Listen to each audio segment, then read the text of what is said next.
ഈ ഒരു വ്യൂ കണ്ടാൽ നിങ്ങൾ ഒരു പക്ഷേ വിചാരിക്കുന്നുണ്ടാവും ബരാരിയിലാണ്, ദുബായ് ബരാരിയിൽ കൂടിയാണ് നമ്മൾ യാത്ര ചെയ്യുന്നത്. പക്ഷേ ഇത് ബരാരി അല്ല കേട്ടോ, ഇത് ഷാർജയിലുള്ളൊരു സ്ഥലം തന്നെയാണ്. എന്ത് മനോഹരമായിട്ടാണ് ഇവർ ഇത് സെറ്റ് ചെയ്തേക്കുന്നത് നോക്കിക്കേ.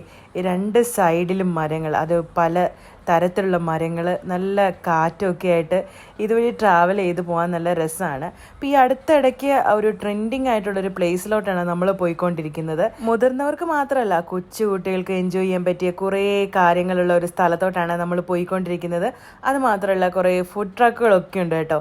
ഇതിൻ്റെ മെയിൻ പ്രത്യേകത എന്തെന്ന് വെച്ച് കഴിഞ്ഞാൽ ഭയങ്കരമായിട്ടുള്ള ഗ്രീനറിയാണ്. എങ്ങനെ ഇതിങ്ങനെ ഇത്ര നല്ല രീതിയിൽ സെറ്റ് ചെയ്തു എന്ന് ഓർക്കുമ്പോൾ തന്നെ നമുക്കതൊരു അതിശയമായിട്ടുള്ളൊരു കാഴ്ചയാണ് കേട്ടോ ഇവിടെ വന്നു കഴിഞ്ഞാൽ. അപ്പോൾ ഈ അടുത്തിടയ്ക്ക് ട്രെൻഡിങ് ആയിട്ടുള്ളൊരു സ്ഥലമാണ്.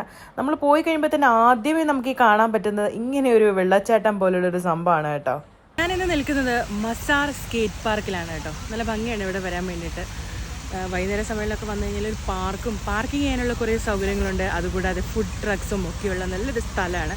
കുട്ടികളും ഫാമിലിയൊക്കെ ആയിട്ട് വന്നിട്ട് എൻജോയ് ചെയ്യാൻ പറ്റിയൊരു സ്ഥലമാണ്.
ചുറ്റും മരങ്ങളും പൂവുകളും ഒക്കെ ആയിട്ട് നല്ല രസമാണ് ഇവിടെ നിന്ന് കഴിഞ്ഞാൽ. കിളികളുടെ സൗണ്ടും ഒക്കെ നല്ല നമ്മൾ നാട്ടിൽ കാണുന്ന മരങ്ങളൊക്കെ നമുക്ക് മെയിനായിട്ട് കാണാൻ പറ്റും കേട്ടോ. ഒരു കാട് പോലെയാണ് ഈ പാർക്കിൻ്റെ പ്രത്യേകത എന്ന് വെച്ചാൽ ഏറ്റവും ഗ്രീനറിയാണ് കേട്ടോ. ഇഷ്ടംപോലെ ചെടികളും മരങ്ങളൊക്കെ ഉണ്ട്. ഇത് കണ്ടില്ലേ, ഇതിൻ്റെ പേരൊന്നും എനിക്ക് അറിഞ്ഞൂട്ടോ, പക്ഷേ ഞാൻ നാട്ടിൽ ഇതൊക്കെ കണ്ടിട്ടുണ്ട്. നമ്മുടെ രാജമല്ലിപ്പൂന്നോ മറ്റാന്ന് തോന്നിയിട്ട് ഇതിൻ്റെ പേര്. ഇതിൻ്റെ പല കളറിലുണ്ട്. ഇതിപ്പം ഓറഞ്ച് കളറും യെല്ലോ കളറും ഇവിടെ കാണാൻ പറ്റുന്നുണ്ട്. ആ ബാക്കിൽ കാണുന്ന ചെടിയൊക്കെ നല്ല ഭംഗിയാണ് കേട്ടോ. ഒരു ദിവസം നമുക്ക് ഈവനിങ് എൻജോയ് ചെയ്യാൻ പറ്റിയ നല്ലൊരു സ്ഥലമാണ് ഇത്.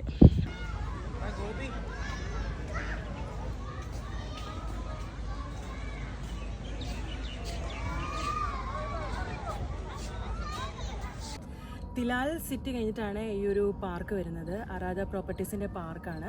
ഇവിടെ കുറേ ഇങ്ങനെ വില്ലേഴ്സൊക്കെ ഉണ്ട് കേട്ടോ. വില്ലയുടെയൊക്കെ അടുത്തായിട്ടാണ് ഈ ഒരു പാർക്ക് വരുന്നത്. ഒരുമാതിരി നല്ല തിരക്കൊക്കെ ഉണ്ട്. ഇതിൻ്റെ പ്രത്യേകത എന്താണെന്ന് വെച്ചാൽ ഗ്രീനറിയാണ് കേട്ടോ. നല്ല നമ്മൾ നാട്ടിലൊക്കെ കാണാൻ പറ്റുന്ന ഒരുപാട് സൈസിലുള്ള മരങ്ങളാണ് നമുക്കിവിടെ കാണാൻ പറ്റുന്നത്. ഗ്രീനറി പാർക്ക് എന്നായിരുന്നു തോന്നുന്നു ഇതിന് പേരിടേണ്ടത്. ഒരുമാതിരി തിരക്കൊക്കെ ഉണ്ട്. ഒരുപക്ഷെ ഇവർ റെസിഡൻസിന് മാത്രം ആക്കാനോ ഇല്ലെങ്കിൽ ടിക്കറ്റ് വെച്ചൊക്കെ ആക്കാനുള്ള സാധ്യതയുണ്ട്. കുട്ടികൾക്ക് നന്നായിട്ട് എൻജോയ് ചെയ്യും. കുട്ടികൾ വന്നു കഴിഞ്ഞാൽ കുട്ടികൾക്ക് കളിക്കാനുള്ള നല്ല സ്ഥലങ്ങളുണ്ട്. വലിയ ആൾക്കാർ വന്നു കഴിഞ്ഞാൽ ഫോട്ടോസ് എടുക്കാനും ഇങ്ങനെ ജോഗിങ് പോലെ ചുമ്മാ ഇങ്ങനെ നടക്കാനൊക്കെ പറ്റിയ കുറേ സ്ഥലങ്ങൾ ഇതിൻ്റെ അകത്തുണ്ട്. അപ്പോൾ ഈ അടുത്തിടയ്ക്കൊക്കെ വന്നിട്ട് വിസിറ്റ് ചെയ്യുക. ഷാർജയിൽ നിന്ന് വലിയ ദൂരമൊന്നുമില്ല, ഒരു 10-20 മിനിറ്റിൻ്റെ ദൂരം മാത്രമേ ഉള്ളൂ നമുക്കിവിടെ വരാൻ വേണ്ടിയിട്ട്. ഷാർജ മോസ്ക് കഴിഞ്ഞിട്ടാണ് ഈ ഒരു പാർക്ക് വരുന്നത്. മല്ലിഹ റോഡിലാണ്, റോഡ് വഴിയാണ് ഈ ഒരു പാർക്കിലോട്ട് വരുന്നത്.